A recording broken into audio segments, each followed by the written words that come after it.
하나님 감사합니다. 이 시간도 하나님께서 저희들의 마음을 또 이렇게 모아주시고 하나님을 찬양하며 하나님의 말씀을 듣게 해주시니 감사를 드립니다. 깨닫는 길을 또 말씀을 받아들일 수 있는 마음을 허락하여 주셔서 이 땅을 살아갈 때 하나님 보실 때 착하고 충성된 종으로 살아가는데 부족함 없게 하여 주시옵소서. 예수님의 이름으로 기도드립니다. 아멘. 선지서를 보면은 이스라엘 백성이 하나님 앞에 얼마나 많이 진노의 대상으로 또 책망의 대상으로 이렇게 서 있는가를 보게 됩니다. 도대체 이들은 왜 이렇게 하나님 앞에 징계와 채찍을 받게 될까? 하나님이 요구하시는 것이 너무 가혹하리만큼 이스라엘 백성들에게는 큰 짐이 되는가? 아마 그런 생각을 해볼 수도 있습니다. 그런데 우리가 하나님의 말씀을 보면 하나님께서 이스라엘 백성이나 저와 여러분들에게 요구하시는 것은 그렇게 큰 짐이 아닙니다. 하나님이 이스라엘에게 요구하신 것은 나 외에 다른 신을 섬기지 말라라는 겁니다. 오직 하나님만 섬기라는 겁니다. 하나님이 이스라엘 백성에게 요구하시는 것은 내 옆에 있는 이웃을 사랑하라는 겁니다. 그들의 것을 속여 빼앗지 말고 약탈하지 말고 도리어 내가 가지고 있는 것을 나누므로 사랑을 실천하라는 겁니다. 하나님은 이 두 가지 외에 이스라엘 백성들에게 요구한 것이 없습니다. 수많은 신들이 아닌 오직 하나님만을 섬기며 내 옆에 있는 이웃들에게 사랑을 나눌 줄 아는 섬김의 삶을 살아가는 것, 이것이 하나님이 그의 백성들에게 요구하시는 거죠. 그런데 문제는요, 이스라엘도 그랬고 오늘날 많은 사람들도 이 하나님의 요구하시는 이것을 우리가 제대로 지켜내지 못하는 거죠. 특별히 오늘 말씀 10장에는요, 이스라엘 백성이 하나님이 아닌 다른 신들을 쫓아 섬기는 저들의 모습을 고발하고 있습니다.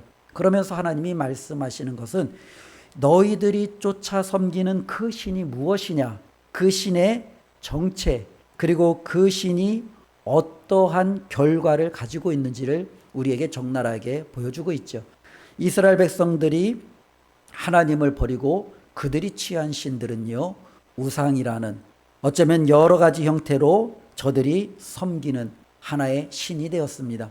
저들은 하나님이 명령하신 10계명의 1계명, 2계명, 3계명 모든 것을 다 어기죠. 하나님 외에 다른 신을 내게 두지 말고 하나님의 형상도 만들지 말고 오직 하나님의 이름만을 높이라는 그 하나님의 명령을 그들은 철저히 무시하는 거죠. 하나님을 떠나 다른 신을 추구하고 그 신들에게 절을 하고 그 신들의 형상을 만들어 이것이 나의 신이다 자랑하며 살아가는 저들의 모습을 하나님께서는요, 보시며 그들의 행위가 과연 무엇인지를 다시 한번 우리에게 말씀해 주고 있습니다. 한편으로 우리가 이런 생각을 해볼 수 있습니다. 하나님은 우상 숭배를 왜 그렇게 싫어하실까? 또 한편으로 하나님은 정말로 다른 신들을 섬기는 사람들이 자신의 신의 형상을 만들고 그 신을 높이는 것처럼 하나님의 형상을 만들어 하나님을 높이려고 하는 이 백성들의 이 시도를 하나님은 왜 철저하게 금하실까? 여러 가지 질문을 우리는 한번 던져볼 수 있겠죠. 우리가 여기서 알 수 있는 가장 첫 번째는요, 우상 숭배는요, 근본적으로 하나님에 대해서 잘못 알고 있기 때문에 그렇습니다. 특별히 하나님은 신이십니다. 하나님이 신이라는 것은 하나님은 영이시다라는 말씀이죠. 영이신 하나님은 우리의 눈으로 볼 수가 없습니다. 그러니 우리가 그 하나님을 보지 못했으니 그 하나님을 어떤 형상으로 만든다라는 것은 하나님에 대한 근본적인 오해입니다. 하나님을 본 사람이 없는데 어떻게 하나님을 형상으로 만들 수 있겠습니까? 이스라엘 백성은 여호와 하나님을 금송아지 형상으로 만들었습니다. 때로는 수많은 가나안에 있는 많은 민족들은 저마다 자신들이 섬기는 여러 신들을 그들이 알고 있는 여러 동물이든 사람의 형체든 아니면 형이상학전 그 어떤 모양이든 많은 것으로 그들의 신들을 만들어 버렸습니다. 문제는요, 저들이 하나님에 대한 정말로 잘못된 오해를 가지고 있다라는 겁니다.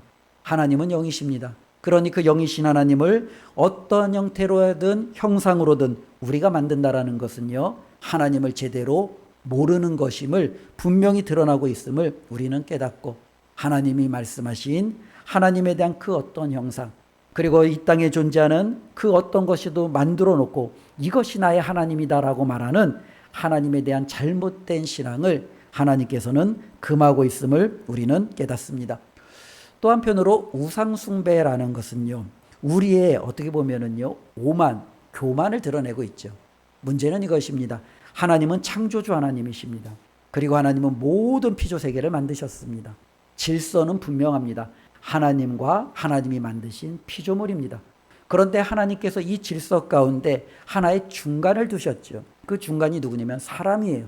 하나님께서 모든 피조물 가운데 하나님의 모양과 형상대로 사람을 창조하시고 이들에게는요, 나머지 모든 하나님의 창조 세계를 다스리고 정복하고 하나님의 뜻 가운데 통치할 수 있는 막강한 권한을 사람에게 주셨습니다. 그러니 질서를 다시 한번 우리가 만든다면 하나님, 사람, 나머지 피조 세계, 이것이 바로 하나님이 세우신 창조 질서죠. 그런데 문제는요, 형상을 만든다라는 것이 문제가 있습니다. 사람들이 형상을 만들었는데 수많은 우상을 보면은요, 누구의 형상이에요? 동물의 형상이에요. 사람의 형상이에요. 때로는 동물과 사람을 섞어 놓은 어쩌면 상상 속에 나타나는 여러 가지, 어쩌면 괴물이 됐든 혹은 정말로 우리가 생각하기 어려운 여러 가지 형태의 온갖 것들이 형상으로 만들어지고 있습니다. 문제는 분명히 이들은요, 우리보다도 아래, 하나님께서 창조하신 모든 질서 가운데 정말로 아래 있는 건데 우리가 이것을 형상으로 만들어 놓음으로 이들을요, 어디까지 올립니까? 하나님의 자리로 바꿔놓는 거죠. 특별히 우리가 나무로, 금속으로, 돌로 송아지를 만들어 놓고 우리의 하나님이야 라고 말하는 것은 정말로 우리가 다스리고 정복해야 될 그것을 나의 신이야 라고 만드는 하나님의 창조 질서를 우리가 뒤바꿔 놓는 겁니다. 그렇기 때문에 우상숭배는요, 하나님 앞에 우리 자신의 얼마나 교만함, 하나님을 얼마나 우리 아래로 내려 끄는 그 작업인지를 우리가 알 수 있다라는 거예요. 또 한편으로 이 우상숭배를 금하시는 하나님의 이유 중에 하나는요, 고대 사회에서 이 우상, 특별히 다른 신을 섬기는 것은 대개가 어쩌면 성적으로 좀 문란한 여러 가지 그와 같은 문화가 같이 이렇게 혼재되어 있습니다. 특별히 그들은요, 신들과 접촉하는 것도 성적인 접촉으로, 때로는 사람과 사람 사이에도 이런 음란함과 성적인 접촉으로 그들의 종교적인 의식이 상당 부분 자리를 잡고 있지요. 그러다 보면 그들의 도덕적인 수준이 상당히 이제는 무감각해지는 거예요. 이것은 내가 섬기는 신에 대한 하나의 어쩌면은 종교적인 의식이야, 표현이야. 그러면서 그것이 그냥 너무나도 자연스럽게 만들어져 가는 거죠. 하나님은 그렇지 않죠. 하나님은 우리 가운데 하나님이 주신 아름다운 질서가 있습니다. 한 남자와 한 여자가 가정을 이루고 또 하나님을 주인으로 섬기며 그 가운데서 각 가정마다 주신 놀라운 도덕적인 수준을 요구하시는 하나님이신데 어쩌면 이방의 모든 종교들은요, 때로는 수많은 우상들은요, 이 모든 것들을요 파괴하고 잘못된 방향으로 이끌어 간다라는 거죠. 또 한편으로는요, 우리 인간이 선하면 괜찮아요. 근데 우리 인간의 본성은 악해요. 우리 악한 우리가 무언가를 만든다면 그것이 선한 것이 될 수 있느냐? 그렇지 않죠. 우리 예수님도 말씀하셨잖아요. 우리의 마음이 악하기에 우리의 입으로 나오는 모든 것이 악할 수밖에 없다라는 거예요. 우리는 이미 죄와 어쩌면 하나님이 미워하시는 악으로 우리의 모든 것이 타락한 상태에서 우리의 손으로, 우리의 생각으로, 우리의 삶으로 만드는 모든 것이 선한 것이 나올 수가 없는 거예요. 그런데 우리가 그것을 가지고 신을 만들고 형상을 만들고 하나님을 우리가 대신한다라고 하는 것은 우리 안에 선한 것이 도무지 나올 수 없는 악한 것임을 우리 하나님은 아시기에 그 모든 것을 금하신다라는 것을 우리는 깨닫게 됩니다. 또 한편으로는요, 우리가 이제 우상과 이방신들을 섬길 때 능력이 나타나요. 역사가 나타나요. 이것이 안 나타나면 사람들이 그것에 대해서 가서 절하지 않겠죠. 그런데 신기하게도 그것에 가서 절을 했더니, 그것에게 가서 내가 기도를 했더니 역사가 일어나요. 자신들이 원하는 것을 얻기도 해요. 그러니 사람들이 어떻게 해요? 자신의 소중한 것을 자신들이 섬기는 신에게 다 내어주잖아요. 어쩌면 이런 놀라운 역사가 일어나니까 저들은요, 아, 내가 믿고 내가 따르는 이 신이 진짜 신이구나, 이러한 착각에 빠지죠. 근데 문제는요, 이 악한 신과 우상은요, 마귀와 귀신이 너무너무 좋아하는 거죠.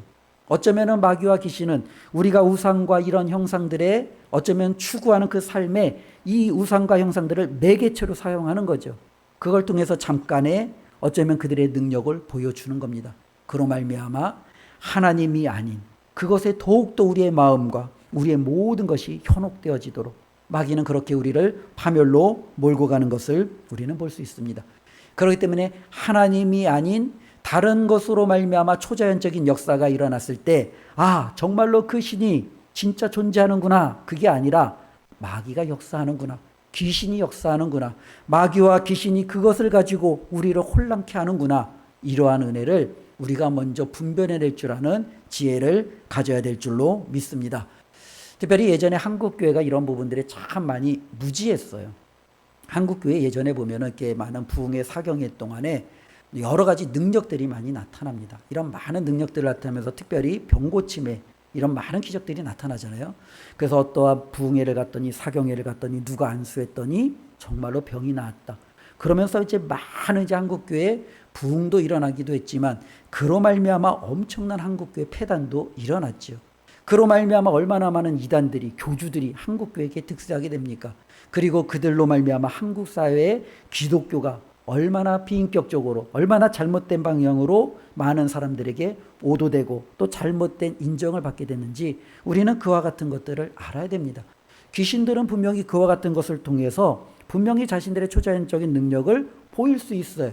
그걸 통해서 우리 모두를 잘못된 길로 끌고 갈 수 있어요.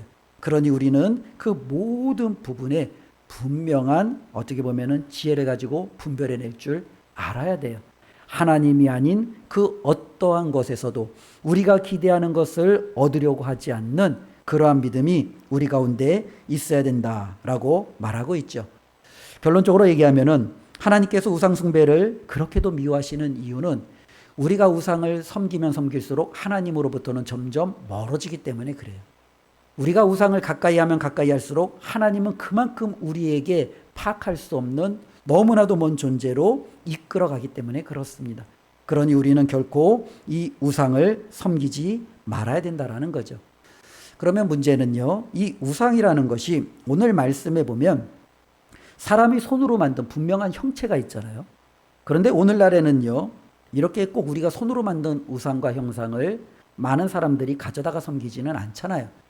여전히 세계 곳곳에서는요, 자신들이 원하는 신들을 사람이 나무로 금속으로 이렇게 만들어서 자신의 가정에다가도 두기도 하고 몸에 지니기도 하고 여러 가지 방향으로 해요.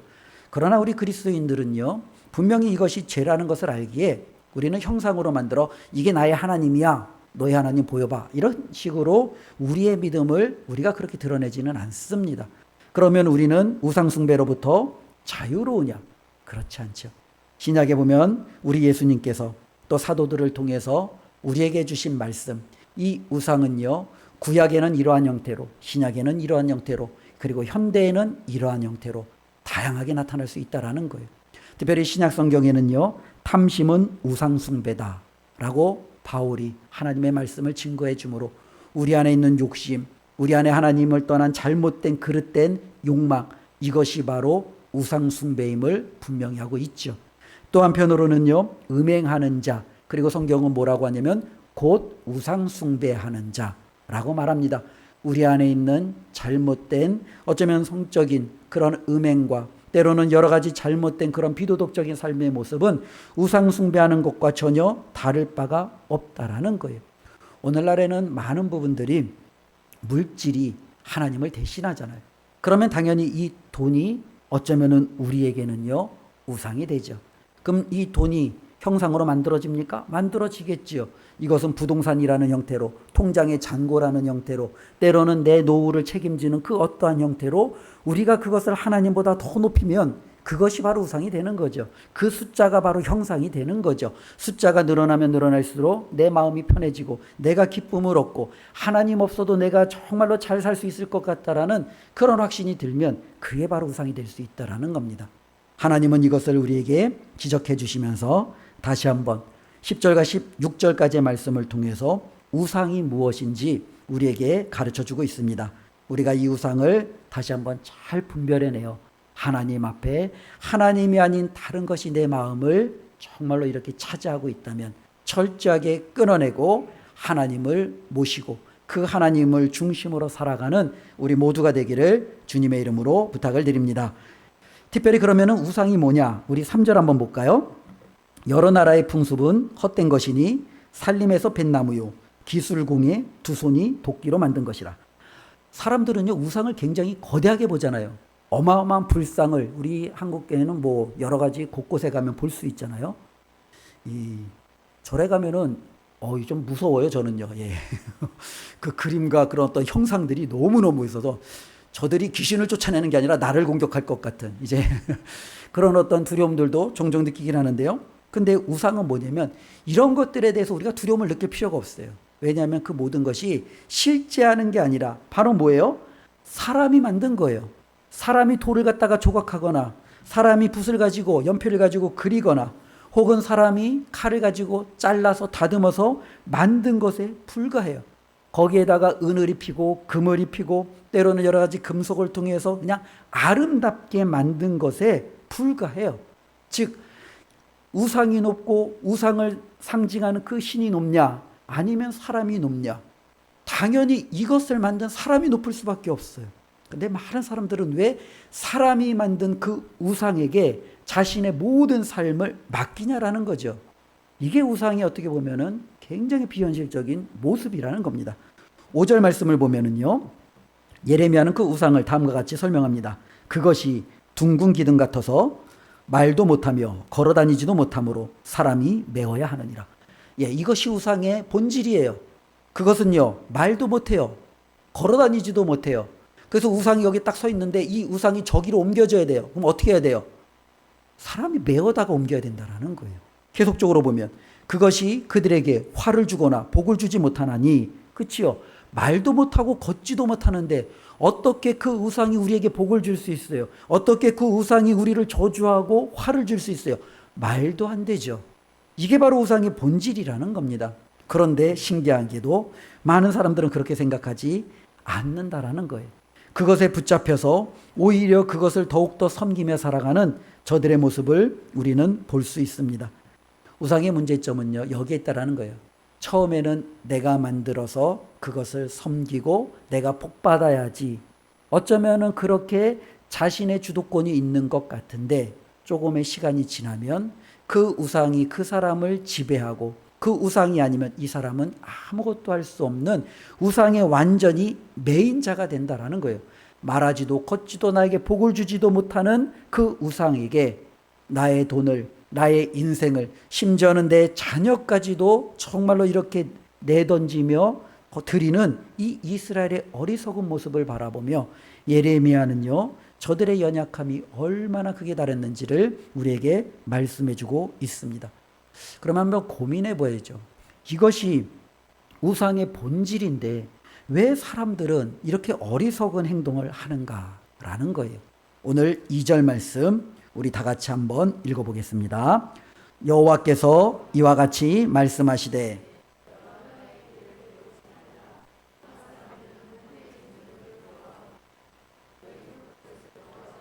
예, 많은 사람들이 우상을 섬기는 이유가 뭐 때문에 그래요? 두려움 때문에 그래요. 두려움. 예. 이 두려움 때문에 사람들은요 우상을 섬기게 되는 거예요. 하나님을 알지 못하는 사람들도 두려움 때문에 그래요. 그 한 예가 이방 사람들은 하늘의 징조를 두려워한대요. 하늘의 징조는 여러 가지가 있겠죠. 뭐 비가 내리지 않는다거나 비가 너무나도 많이 온다거나 때로는 해가 들지 않는다거나 여러 가지 뭐 많은 자연적인 재해들이 있을 수 있지요. 그것을 바라보면서 그들은 무엇에 빠져요? 두려움에 빠지는 거예요. 어떻게 이 하늘이 우리에게 비를 적정한 때에 내리줄 수 있는지, 어떻게 이 하늘이 그 넘치는 비를 좀 금하고 우리에게 필요한 만큼 양의 비만을 내릴 수 있는지 그들은요 그것을 원해요. 그래서 그 하늘을 그들은요 정말로 달랠, 그 하늘을 그들이 주장할 수 있는, 그들의 마음대로 주관할 수 있는 그 방법들을 고안하기 위해서 하늘을 섬기기 시작하죠. 하늘을 형상으로 만들기 시작하죠. 그것에 절하기 시작하죠. 이러한 모든 이면에는 뭐가 있어요? 두려움이라는 게 있는 거예요. 두려움. 이제 뭐 수능을 제가 종종 얘기하는데요. 수능 보면은 우리나라의 되게 유명한 장소가 하나가 저는 하나 떠올려요. 여기 있는 분들도 다 하나 떠올리죠. 저는 한 번도 가보지는 못했는데 수능하면 딱 떠올리는 장소가 있어요. 맞는지 모르겠는데요. 대구의 팔공산이죠? 예, 팔공산. 예, 대구의 팔공산. 저는 수능하면 그게 제일 떠올려요. 큰일 났어요. 이거 떠올리면 안 되는데, 그죠? 수능하면 하나님이 떠올라야 되는데, 수능하면 자꾸 대구의 팔공산이 떠올라요. 올해는 이 팔공산에 얼마나 많은 학부모들이 올라갈까? 그렇죠? 올해는 이 팔공산에 얼마나 많은 사람들이 가서 절을 할까? 어쩌면 이것이 대한민국의 수능의 현주소가 되었다라는 거예요. 그들의 마음에 이 팔공산에 올라가는 이유가 뭐예요? 두려움이죠. 내 자녀가 대학에 떨어지면 안 되는데, 내 자녀가 정말로 수능에 좋은 점수를 얻어야 되는데, 이 두려움들이 그들로 하여금 어떻게 해요? 우상에게로, 잘못된 형상에게로 그들의 발걸음을 이끌어가는 거예요. 많은 사람들이 살다 보면 인생에 많은 어려움에 직면하잖아요. 사업에 실패하기도 해요. 때로는 병이 들어 자신의 몸을 자기 스스로가 주체할 수 없을 정도로 주저앉기도 시작해요. 그러면 그들은 어떻게 해요? 어떻게든지 자기를 도울 수 있는 그 무언가를 찾기 시작합니다. 그리고 그 무언가가 우상이 되었든 다른 신이 되었든 정말로 죽는 물에 빠진 사람 지푸라기도 잡는 심정으로 그것을 붙잡는다는 심정으로 이 두려움으로부터 벗어나기 위해서 그것들을 붙들기 시작하는 거죠. 어쩌면 우상을 섬기는 근본적인 이유는 바로 여기에 있다라는 겁니다. 두려움 때문이에요. 두려움. 그러니 이 두려움을 우리가 제대로 직시하고 무엇에 대한 두려움을 가져야 되는지를 성경은 우리에게 분명히 가르쳐주고 있습니다. 예수님은 그런 말씀을 합니다. 너희의 육신을 죽일 자를 두려워하지 말고 너희의 육신과 영을 함께 정말로 멸할 수 있는 하나님을 두려워하라 라고 말합니다. 나의 육신을 해할 사람, 어떻게 보면 로마 당국이겠죠. 권력자들이겠죠. 무섭고 두렵죠. 그런데 그들보다도 나의 영혼까지도 주관하시는 하나님을 두려워하는 것이 지혜예요. 때로는요, 내 삶 속에서 여러 가지 오는 수많은 어려움들을 바라보며 두려움에 빠져 어쩌면 그 우상들을 추구할 수도 있겠지요. 그러나 나의 삶에 아무것도 영향력을 끼치지 못하는, 걷지도 말하지도 화를 내리지도 복을 내리지도 못하는 그 우상 앞에 내 두려움을 가지고 가는 것만큼 어리석은 자가 없다라는 거예요. 도리어 걷기도 말하기도 우리의 삶의 모든 것을 주관하시며 저와 여러분들에게 복을 내리시기도 화를 내리시기도 하시는 그 하나님을 두려워할 줄 아는 것, 이것이 참된 믿음 아니겠습니까? 그런데 지금 이스라엘은요, 거꾸로 가고 있다라는 거예요. 눈에 보이는 것을 향하여 가고 있다라는 거예요. 그들의 두려움이 판단력을 흐리게 하는 거죠.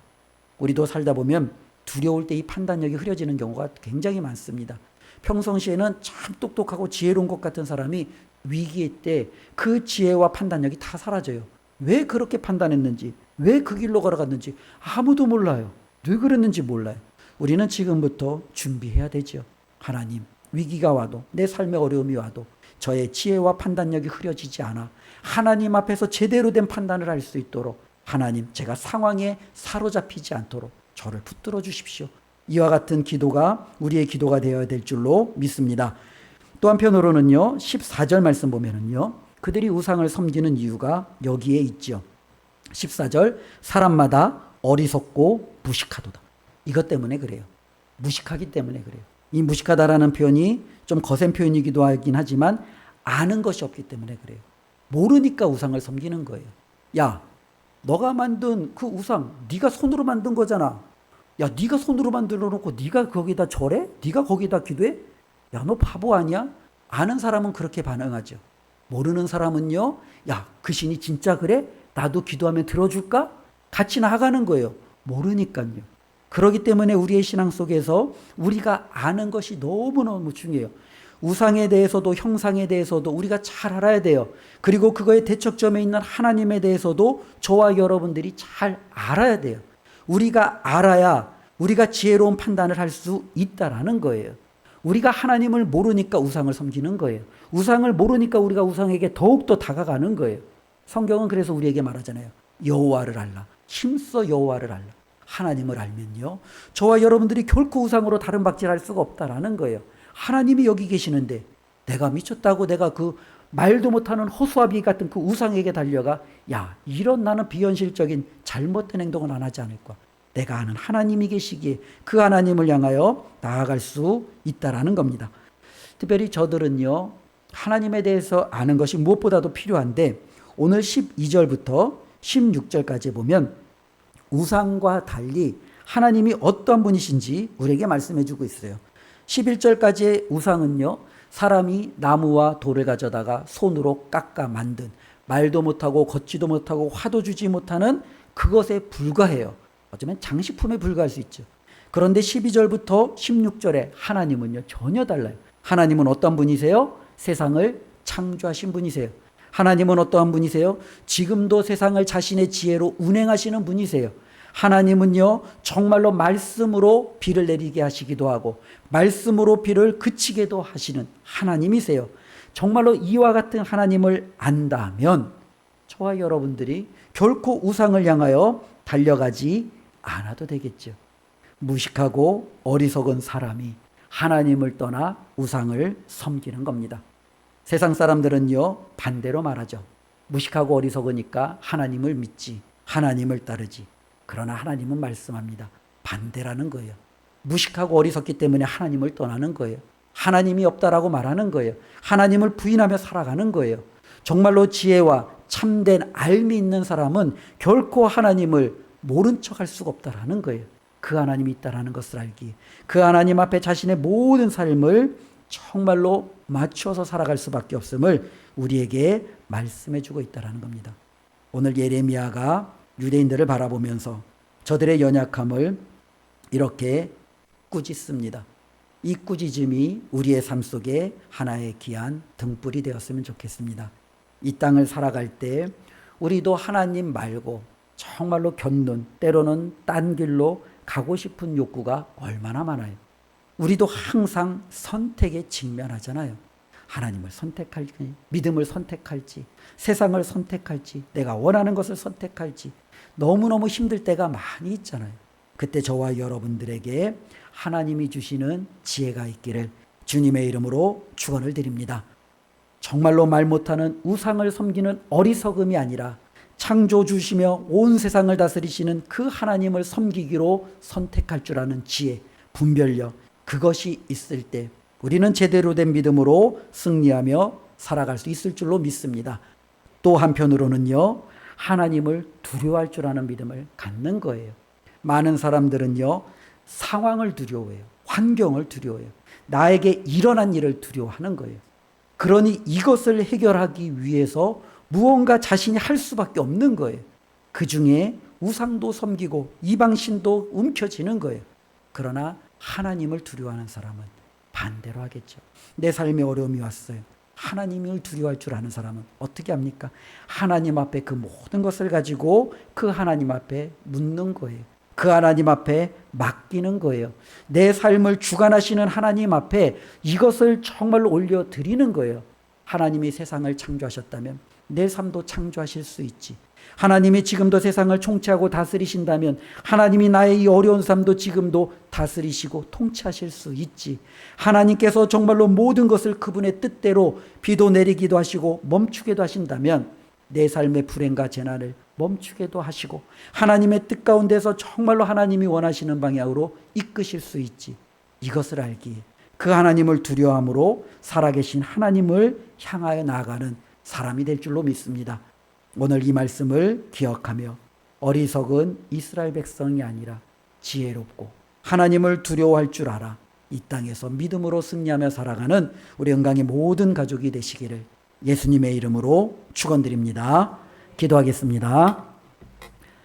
하나님 감사합니다. 하나님의 말씀을 통해서 어리석은 이스라엘을 살펴보았습니다. 저들이 어리석다라고 하나님 우리가 말하지만 어쩌면 그 어리석음이 우리의 어리석음일 수 있습니다. 우리도 하나님을 떠나 세상을 움켜쥐고 세상에서 뭔가 우리의 삶의 변화를 꿈꾸려고 하나님 그렇게 불이 나게 살아가는 많은 현실들을 바라보게 됩니다. 하나님 오늘 말씀을 통해서 그것이 얼마나 미련한지를 깨닫게 해주셨사오니 그 길에서 돌이켜 살아계신 하나님을 향하여 걷는 저희들의 삶이 되게 하여 주시옵소서. 온 세상을 창조하신 하나님, 지금도 온 세상을 다스리시는 하나님, 비를 내리기도 멈추기도 하시는 그 하나님을 바라보며 우리의 모든 것을 맡길 줄 아는 그와 같은 삶을 살아가도록 주여 도와 주시옵소서. 예수님의 이름으로 기도드리옵나이다. 아멘.